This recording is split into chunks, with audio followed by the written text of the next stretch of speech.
ऐसा भी ये आप भी देख रहे हैं या नहीं देख रहे? जो मैं देख रही हूँ, मैंने दिखाने का एहतमाम करवाया। अल्लाह अल्लाह अल्लाह अल्लाह सुभान। ये अभी इंशाल्लाह तैयारी होगी और कुछ ही देर के बाद दस्तरखान भी लगेगा। कुछ ही देर मत कहें, इंशाल्लाह मिलेगा। तो आपने लगता है इसको मतलब देखकर फरमाएगा भी थोड़ी देर नहीं है।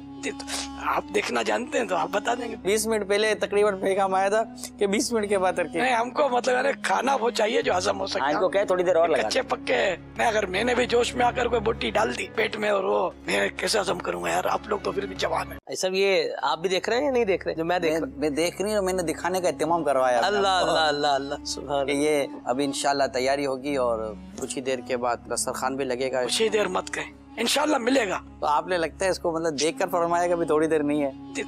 आप देखना जानते हैं तो आप बता देंगे। 20 मिनट पहले तकरीबन पैगाम आया था कि 20 मिनट के बाद नहीं, हमको मतलब खाना वो चाहिए जो हजम हो सके। इनको क्या थोड़ी देर और लगा। कच्चे पक्के नहीं, अगर मैंने भी जोश में आकर कोई बोटी डाल दी पेट में और वो मैं कैसे हजम करूंगा यार। आप लोग तो फिर भी जवान है।